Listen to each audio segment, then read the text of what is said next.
करणी सेना को बड़ा उत्पाती सेना माना जाता है। एक आरोप लगाया गया आप लोगों पर कि दलित की बात थी इसीलिए आक्रामक हुई करणी सेना। नहीं। क्या आपके यहाँ जो पदाधिकारी नियुक्त किए गए हैं आपकी करणी सेना में केवल क्षत्रिय हैं कि और भी लोकतांत्रिक तरीका क्यों नहीं अपनाते? भी देखिए आगरा में हुआ, देखिए बुलडोजर लेकर चढ़ गए, थार लेकर चढ़ गए, तलवार लेकर तो गए थे, तलवार लहरा रहे। तलवारें तो हम राजपूतों का अपना एक संबल है। तलवारें हमारी जंग नहीं खाई हुई हैं, तलवारें हमारे हाथों में ही हैं और आज भी हम तलवार चलाना जानते हैं। बुलडोजर लेकर क्यों गए थे? 500 साल पुराने इतिहास को लेकर के और हम आज की जनरेशन को अगर आप टारगेट करेंगे तो ये गलत है। एक आरोप ये भी लगा जाता है चूंकि सूबे में योगी सरकार है, क्षत्रिय मुख्यमंत्री है, इसलिए उनका संरक्षण प्राप्त है करणी सेना को, इसलिए कोई कार्रवाई नहीं। क्षत्रियों के लिए नौकरी की बात की, हमने अपने स्वार्थ के लिए आंदोलन किया क्या? हमने जब भी आंदोलन किया स्वाभिमान के लिए आंदोलन किया, अपने महापुरुषों के लिए आंदोलन किया। हमने कभी अपने स्वार्थ के लिए आंदोलन नहीं किया कि हमको नौकरी दे दीजिए, हमको ये कर दीजिए, हमको आरक्षण दे दीजिए। नमस्कार। अभी कुछ दिन पूर्व रामजी लाल सुमन सपा के जो राज्यसभा सांसद हैं उनके द्वारा राणा सागा के ऊपर टिप्पणी की गई। करणी सेना उग्र हो गई। करणी सेना ने आगरा में उनके कहा जाता है कि जैसा सपाइयों के द्वारा आरोप लगाया जाता है कि रामजी लाल सुमन के ऊपर अटैक किया दलित होने के कारण। आखिर करणी सेना है क्या? करणी सेना वाकई वो केवल क्षत्रियों की सेना है या सर्व समाज की सेना है? उसकी कार्यशैली क्या है? जैसा कि आरोप तो बहुत लगाया गया कि दलित होने के कारण करणी सेना ने टारगेट किया। हम एक बार फिर शनि सिंह जी के पास हैं जो राष्ट्रीय उपाध्यक्ष हैं करणी सेना के, चूँकि काफ़ी चोट खाए थे, 2 महीना हॉस्पिटल में रहे, अभी घर पे आए हैं, स्वास्थ्य थोड़ा ठीक है, बात करने की स्थिति में। सर क्या कहेंगे? करणी सेना को बड़ा उत्पाती सेना माना जाता है।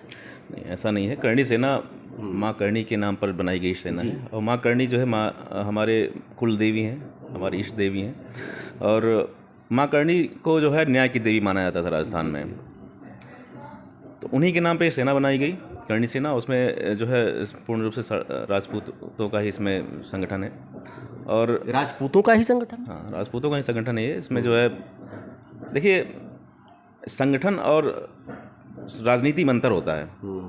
जो राजनीति होती है वो स्वार्थ के लिए होती है, स्वयं के स्वार्थ के लिए होती है, और जो संगठन होता है वो समाज, राष्ट्र और धर्म के लिए कार्य करता है। हमारे राजनीति और पहले तो ये जानना जरूरी है कि राजनीति और संगठन में अंतर क्या है। तो यहाँ कोई अपने स्वार्थ के लिए कार्य हम लोग नहीं करते हैं। अगर हम अपने स्वार्थ के लिए कार्य करते तो हम अपने शरीर पर इतने घाव न लेते। ये हाथ जो फ्रैक्चर हुआ ये हम न लेते अपने शरीर पर, अपना काम करते निकल जाते, किनारे हो जाते। हम लोग जो भी कार्य करते हैं अपने राष्ट्र, अपने धर्म, अपने स्वाभिमान, अपनी भारतीय संस्कृति, अपने सनातन धर्म के लिए कार्य करते हैं। जब इन पे उंगली उठती है तो हम उसका प्रतिकार करते हैं। हमारा सिंह नहीं जमा है कि हम किसी रामजी सुमन के घर पे जाएं या फिर किसी भी नेता को हम लोग मतलब जो है टारगेट करें। जब हमारे समाज को, हमारे राष्ट्र को, हमारे धर्म को, हमारे स्वाभिमान को टारगेट किया जाता है तब उसका प्रत्युत्तर देने के लिए हम लोग कार्रवाई करते हैं।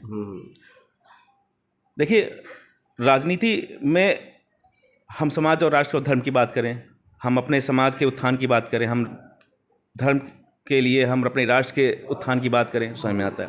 आप समाज को टारगेट करेंगे, क्षत्रिय समाज को टारगेट करेंगे या किसी भी महापुरुष को टारगेट करेंगे तो उसका प्रत्युत्तर देने के लिए कोई ना कोई होना चाहिए। अब तक नहीं था लेकिन अब है। करणी सेना के रूप में हम लोग हैं, माँ करणी ने हम लोग को चुना है और हम उन्हीं के बताए हुए रास्ते पर चल रहे हैं, उन्हीं का कार्य कर रहे हैं। इसमें हमारा अपना कोई स्वार्थ नहीं है।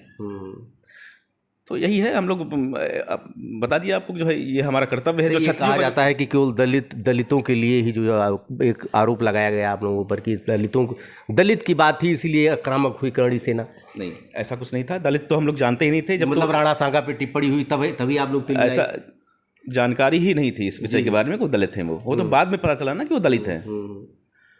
देखिए आज 15 वर्ष हो गए, आप एक टिप्पणी, आप क्या कोई भी एक रिपोर्टर हमको एक ऐसे वक्तव्य ला करके दे दे जो हम जिसपे करणी सेना की तरफ से किसी भी जाति को अपमानित किया गया हो, मंचों से, किसी मीडिया बाइट में, कहीं पर भी।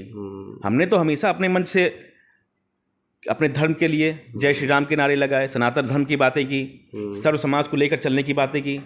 हमारे दरवाजे पे भी बहुत से लोग आते हैं, अन्य जातियों के लोग आते हैं, हमने कभी उनको मना नहीं किया। अच्छा, क्या आपके यहाँ जो पदाधिकारी नियुक्त किए गए हैं आपकी करणी सेना में केवल क्षत्रिय हैं कि और भी समाज के? हमारे संगठन में क्षत्रिय ही हैं और क्षत्रियों को ये विशेष दिया जाता है कि अगर यदि समाज के किसी भी व्यक्ति के साथ अन्याय हो रहा है तो आप उसमें जाति धर्म नहीं देखना, आपको उनकी निष्पक्षतापूर्वक वो करके उनकी मदद करनी है और ऐसा लोग करते भी हैं। ये देखिए समाज का आम व्यक्ति हम लोग पर टारगेट नहीं करता है, समाज का वो व्यक्ति टारगेट करता है जो राजनीति से वो है, और जिसकी राजनीतिक नैया जो डूब रही है, तो अपनी नैया को बचाने के लिए वो राजपूतों पर टारगेट करता है ताकि उसका थोड़ा सा लेवल बढ़ जाए।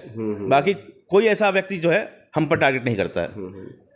हम आप लोग लोकतांत्रिक तरीका क्यों नहीं अपनाते? भी देखिए आगरा में हुआ, देखिए बुलडोजर लेकर चढ़ गए, थार लेकर चढ़ गए, हालांकि कोई जनहानि नहीं हुई, कोई सार्वजनिक संपत्ति को आपने नुकसान नहीं। आप सोचिए कि इससे पहले जो है रूपाला ने जो बयान दिया था, हम लोग किसी पार्टी के भी वो नहीं है भाई, रूपाला भाजपा ही था, हम लोग चाहते तो ना करते वहाँ पर, लेकिन जब वहाँ 10 लाख की भीड़ थी, 1 रुपए की जनहानि भी नहीं हुई, 1 रुपए की आर्थिक संपत्ति, सामाजिक संपत्ति या राष्ट्रीय संपत्ति का नुकसान हुआ नहीं हुआ। उसी प्रकार से यहाँ भी हम लोग की संख्या लगभग 5 से 8 लाख करीब थी गुजरात में, लेकिन ना 1 रुपए की। तलवार लेकर तो गए थे, तलवार लहरा रहे थे। तलवारें तो हम राजपूतों का अपना एक संबल है। जी जी, हम उनको ये बताना चाहते थे कि तलवारें हमारी जंग नहीं खाई हुई हैं, तलवारें हमारे हाथों में ही हैं, और आज भी हम तलवार चलाना जानते हैं। बुलडोजर लेकर क्यों गए थे?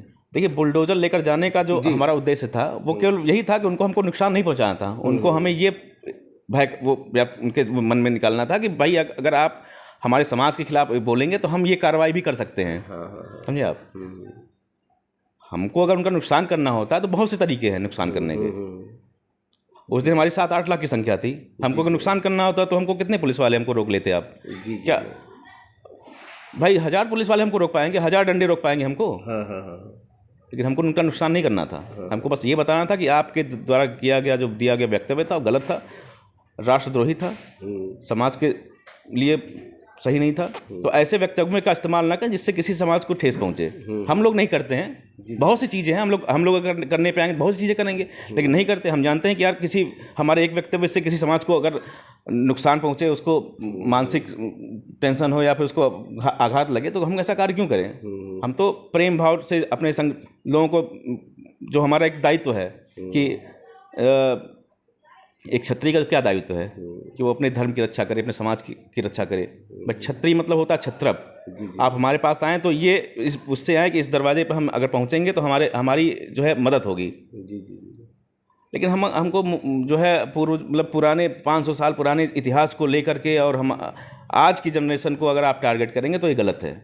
500-1000 वर्ष पहले क्या हुआ, अभी आप चले आए किसी भी व्यक्ति से, जो रूपाला है चाहे कोई भी हो, जो रामजी सुमन, इनसे भी अभी 7 जनरेशन पहले की बात पूछ लेंगे तो अपने परिवार के बारे में नहीं बता सकते हैं। तो ये 700-800 1000 साल पुरानी बातों को लेकर के अगर हमारे पर टिप्पणी किया जाएगा तो वो अनुचित है, उस पर हम लोग जवाब देंगे। एक आरोप ये भी लगाया जाता है, चूंकि सूबे में योगी सरकार है, क्षत्रिय मुख्यमंत्री है, इसलिए उनका संरक्षण प्राप्त है करणी सेना को, इसलिए कोई कार्रवाई नहीं। देखिए, कोई भी संरक्षण नहीं प्राप्त है हम लोगों को, किसी प्रकार का संरक्षण नहीं प्राप्त है। अभी देखिए, अगर संरक्षण प्राप्त होता तो ये हाथ न टूटते हमारे। अभी जो है दोबारा लाठीचार्ज हुआ, वहाँ पे हमारे लोगों को काफ़ी गंभीर चोटें आई, आपने देखा होगा पेपर में। अभी जो है एक फिरोजाबाद का मामला है, यहाँ पर क्या नाम है, अभी जिला है वो कानपुर के आगे, वहाँ पे लगभग 26 क्षत्रियों के ऊपर फर्जी मुकदमे पंजीकृत कर दिए गए हैं। उसका भी फ़ोन मेरे पास आ रहा है, भी हो सकता है मैं 2-3 दिन में जाऊँ वहाँ पर। तो ऐसा नहीं है कि राजपूतों की सरकार है तो राजपूतों के साथ कुछ गलत नहीं है, बहुत से वो हो रहे हैं, उसमें कोई जो इल्ज़ाम महाराज जी पर लगते हैं वो गलत लगते हैं, और हम लोग इसका बहुत वो भी नहीं करते। देखिए, पुलिस का अपना तरीका है, वो अपना कार्य करती है, हम लोग का अपना तरीका, हम लोग अपना कार्य करते हैं। जो हमारे लिए सही है वो हम, जहाँ अन्याय होता है वहाँ हम लोग जाते हैं। अब जैसे वहाँ पे अन्याय हो रहा है तो हम लोग जाएंगे, वहाँ बात करेंगे, अब जो सच्चाई है वो सामने पेश करेंगे, भाई ये सच्चाई है, इस पर आप सही कार्य करें, निष्पक्षतापूर्वक कार्य करिए। जी जी जी।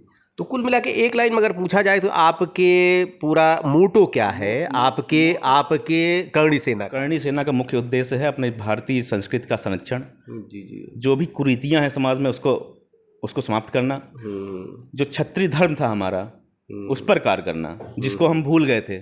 जी भाई, क्षत्रियों का जो धर्म था, क्षत्रिय भूल गया था उस चीज़ को, कि हमारा जो हम भाई 4 वर्णों में बांटा गया समाज को, क्षत्रिय ब्राह्मण, वैश्य और शूद्र। लेकिन अगर धर्म की बात करेंगे तो न ब्राह्मण धर्म है, न वैश्य धर्म है, और न ही जो है धर्म केवल एक ही है, क्षत्रिय। तो वो जो क्षत्रिय धर्म था उसका पालन करना आज का क्षत्रिय भूल गया था। तो उस धर्म का पालन जो है करने के लिए हम लोग जो है इस करणी सेना की उत्पत्ति हुई, और हम उसी धर्म का पालन करते हुए समाज में कार्य करते हैं। हम किसी भी समाज को न टारगेट करते हैं, न ही किसी समाज को छोटा समझते हैं, सब हमारे बराबर हैं और सबका हम सम्मान करते हैं। जहाँ हमारी आवश्यकता पड़ेगी, जो हमको याद करता है उसके लिए जाते हैं। भाई रोज़ कहीं ना कहीं कुछ ना कुछ मसले होते हैं। अब वहाँ पे हम नहीं पहुँच सकते हैं ना, जब तक हमको वहाँ से बुलाया नहीं जाएगा। जी जी जी। अगर हमको वहाँ बुलाया जाएगा तो हम अवश्य आएंगे। लोग कहते हैं आप यहाँ नहीं गए, वहाँ नहीं गए, भाई कैसे चले जाएंगे? सिंगल एक हम यूपी में देख रहे हैं, एक वीरू भाई देख रहे हैं, तो जब हमको कॉल आएगी तभी तो हम कहीं जाएंगे। अपने मन से तो कहीं जा नहीं सकते हैं। कि हमको ना राजनीति करनी नहीं है वहाँ पर। तो जहाँ से हमको आता है कि भाई यहाँ पे अन्याय हो रहा है, भैया आप आइए, तो वहाँ हम लोग जाते हैं, अपना वहाँ पहले समझते हैं क्या मामला है और निष्पक्ष रूप से जांच करके उस पर हम लोग कार्रवाई करते हैं। जी जी जी। तो आपका मोटो कुल मिला के ये है कि सर्व समाज का है, सर्व समाज के लिए कार्य करना है। क्षत्रिय सर्व समाज का है। हमने कभी अपने मंचों से कभी हमने क्षत्रियों के लिए नौकरी की बात की, कहीं हमने अपने स्वार्थ की बात की हो? बताइए। हमने तो हमेशा सबके सम्मान की बात की, सबकी उसकी बात की। हाँ, जब हमारे समाज के साथ अन्याय होता है तो हम उसके लिए लड़ते हैं, क्योंकि उसके लिए हमारे पास कॉल आते हैं तो हम जाते हैं और जाते हैं, जो हमारे लिए उचित होता है वो कार्य करते हैं। हम अपने स्वार्थ के लिए कभी अपने आंदोलन नहीं किए। कभी हमने अपने स्वार्थ के लिए आंदोलन किया क्या? हमने जब भी आंदोलन किया, स्वाभिमान के लिए आंदोलन किया, अपने महापुरुषों के लिए आंदोलन किया। हमने कभी अपने स्वार्थ के लिए आंदोलन नहीं किया कि हमको नौकरी दे दीजिए, हमको ये कर दीजिए, हमको आरक्षण दे दीजिए। जी जी जी। हमने कभी सामाजिक या राष्ट्रीय संपत्ति का नुकसान नहीं किया। क्षत्रियों से ज़्यादा अनुशासित कोई नहीं है, इतना जान लीजिए आप। जी जी जी। हम बहुत अनुशासित तरीके से अपना आंदोलन भी करते हैं, बहुत अनुशासित तरीके से करते हैं। ये बात अलग थी कि हाँ, आगरा वाले कांड में थोड़ा हम लोग उग्र थे, लेकिन वो वक्तव्य ऐसा था कि उसके लिए हमें उग्र होना पड़ा। करणी सेना पर आरोप प्रत्यारोप तो बहुत लगाए जाते हैं कि अब वही मैं जानने की कोशिश की कि जो कि अभी राणा सागा पर जो टिप्पणी की थी, बवाल हुआ था, कहा जा रहा था कि केवल दलित होने के नाते रामजी लाल सुमन के ऊपर जो है करणी सेना हमलावर हुई। लेकिन आपका कहना है ऐसी बात नहीं है। सर्व समाज के लिए जब महापुरुषों के ऊपर हमारी कोई बात करता है तो करणी सेना आती है। आपका कहना है कि हमारा राजनीति से कोई लेना नहीं है। अब देखते रहिए अयोध्या दर्पण। ढेर सारी शुभकामनाएं आपको। धन्यवाद।